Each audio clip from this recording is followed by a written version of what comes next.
Good evening. It's time for the Iman Report. It is Tuesday, March 23rd. If you like what you see, please give this channel a like and please be kind and hit that subscribe button. Tonight we are going to preview the NL Central. Should be a very fun division. Might be the Cardinals and everybody else, but still it's fun to go through every division. Of course, I'll do like I always do with the other divisions, go from last to first. Here we go. Fifth place, the Pittsburgh Pirates. Pittsburgh is in a middle of a rebuild at this point. So really Pittsburgh is more in tank mode. They could be looking to trade Chad Kuhl at some point this year. But don't expect a whole lot out of the Pirates this year. It's going to be a long year. It's going to be more about player development. What normally an average Pirates year is. You got Adam Frazier, Brian Hayes at third, Colin Moran. You do have the former Giant Brian Reynolds at left field who can hit for power. Gregory Polanco still with the Pirates. Anthony Alford, Jacob Stallings, and Kevin Newman at short. You do have Todd Frazier possibly coming off the bench for Pittsburgh in a mentor role this year. Steven Brault projected to be the ace this year. Former Giant Tyler Anderson in the rotation. Chad Kuhl, if he does well enough, I think Kuhl gets traded. If not, oh well. And then you got Mitch Keller and JT Brubaker likely to round out the rotation. And then you got some nice options in the bullpen. You have Trevor Cahill, another former Giant, Chris Stratton, trying his hands at pitching out of the bullpen. You got Kyle Crick, who could close, Chasen Shreve, Dwayne Underwood, David Bednar, and Richard Rodriguez. Right now, the top candidate to close for the Pirates, and on the injured list is Blake Setterlind, Austin Davis, and Jose Soriano.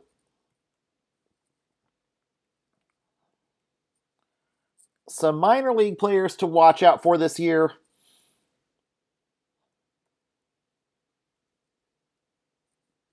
Could be Rodolfo Castro. Nick Gonzalez could be a guy to watch this year in AAA. Cole Tucker could be up, as could Onel Cruz, who can play shortstop.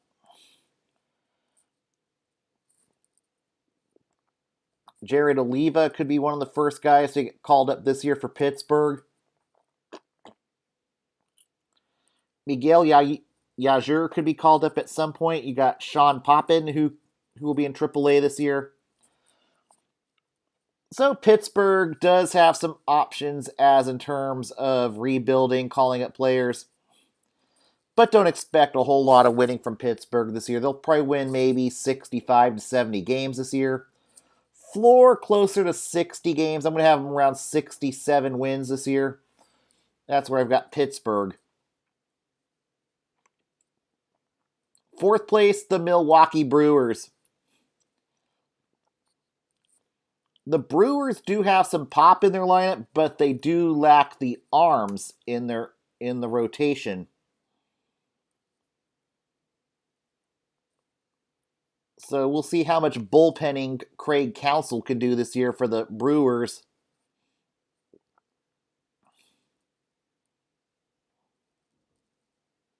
But you do have a nice batting lineup. Colton Wong, Lorenzo Cain, Christian Yelich, Travis Shaw, Keston Hiura, Jackie Bradley Jr., Luis Urias coming off the bench, Avisail Garcia, who actually has some pop. So the batting lineup could help, but the rotation is more of the question mark. You do have Brandon Woodruff, who is maybe showing more and more that he can be an ace. Corbin Burns And then the back end is where the question marks are. You got Adrian Hauser, Brett Anderson. Anderson, not exactly the symbol of health, and Josh Lindblom rounding out the rotation. You do have Freddie Peralta, Drew Rasmussen, JP Fire, recent Eric Yardley, Justin Topa, Brett Suter, Devin Williams, and Josh Hader out of the bullpen. On the injured list, Jacob Nottingham, Derek Fisher, who pulled his hammy this week. And then you do have former Giant flamethrower Ray Black on the injured list, Bobby Wall.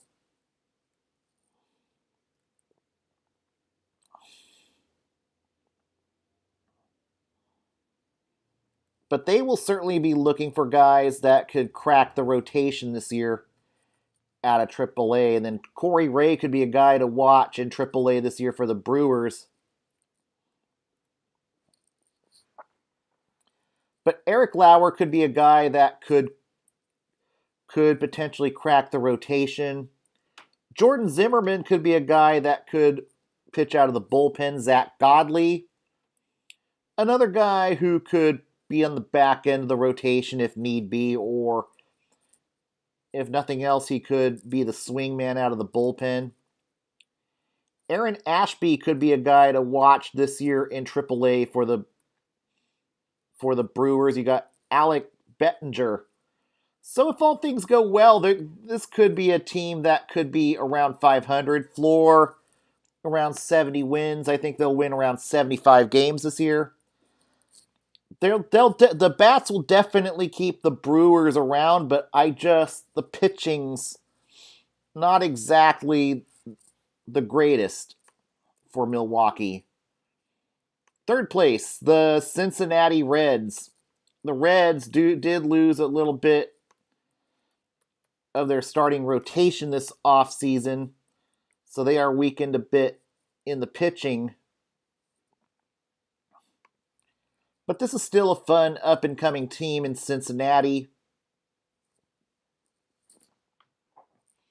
You do have Jesse Winker, Nick Castellanos who can hit, Joey Votto, who's on the COVID list as of right now, Eugenio Suarez, Mike Moustakas joining Tucker Barnhart, who's got some pop in his bat, Nick Senzel, and Jonathan India.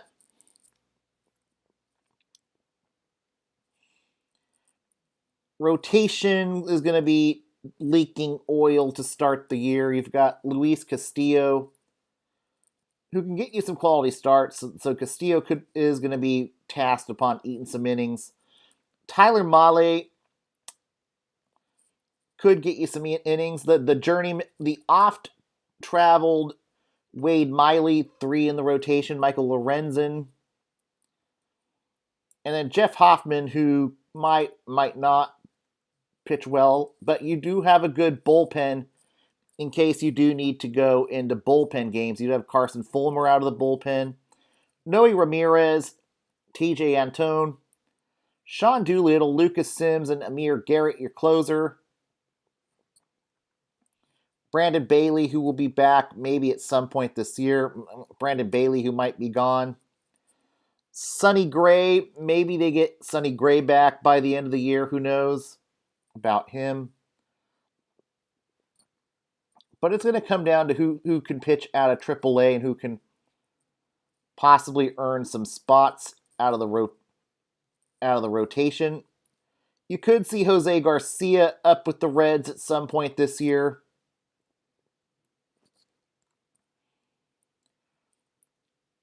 But you got Tony Santillan, who is who's got a bright future. So if the starting pitching does not work out well, you could see Santillana.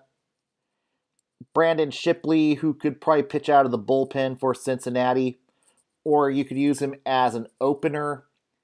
Cionel Perez is another guy who could be up with the Reds if things don't start well for the pitching.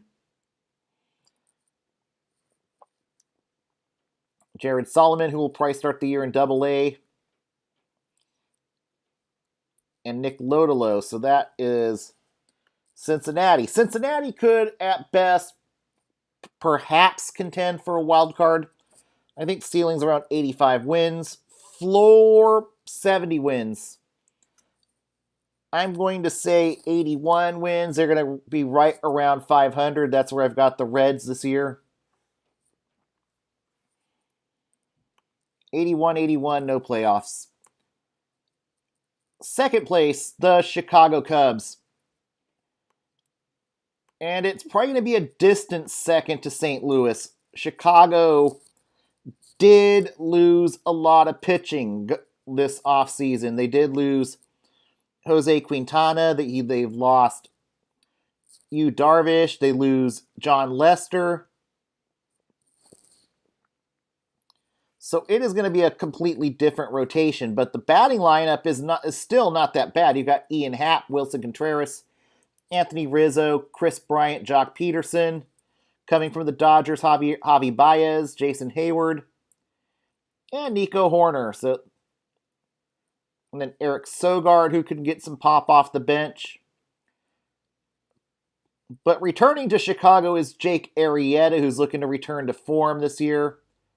You have Kyle Hendricks, Zach Davies, who can get you some quality innings if needed. Alec Mills, Trevor Williams. You could be asking a lot of work from the bullpen this year. Shelby Miller could be tasked with being an opener this year. You got Dylan Maples, who could possibly be worked as an opener. You've got Dan Winkler, Ryan Tepera, Andrew Chafin. So the Achilles heel for the Cubs this year is going to be pitching. They are probably going to need guys in AAA to step up and try to get a call-up in AAA. This is a Chicago team that is in a retool. At best, they might contend for a wild card. That's at best. But there's really nobody. Maybe you get Corey Abbott up. Maybe you get Braylon Marquez up if Chicago becomes desperate for starting pitching later on in the stretch, but it still might not be enough. I think it's going to be a fluent year, a transitional year. And granted, who knows what's going to happen? You got the CBA that's going to be in flux, so Chicago might just let the season ride. At best, maybe 85, 86 wins. Worst, 70. I think they'll win about 83, 84 wins this year. That's where I've got Chicago solid second. But I don't think they are going to make the wild card this year. And our top team this year, the St. Louis Cardinals. This team is deep this year.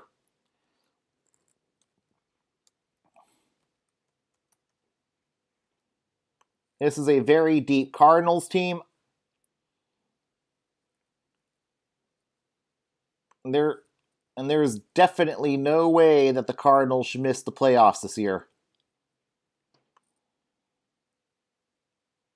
You got your Tommy Edman, Paul Goldschmidt, Nolan Arenado, Paul DeJong, Yadi Molina, Harrison Bader. That's your pop in the lineup. You got Matt Carpenter coming off the bench this year.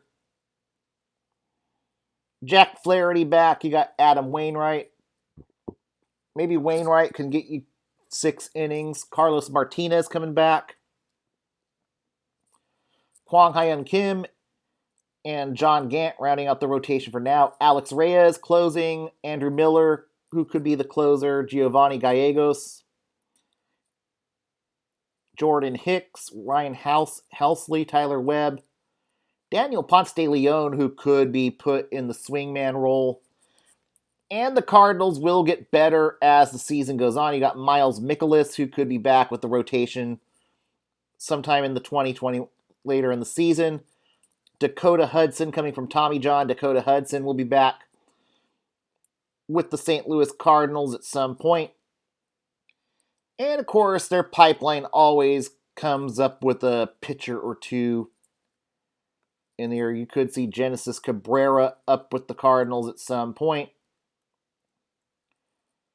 Or you could see Matthew Liberatore, Griffin Roberts, if all things go well.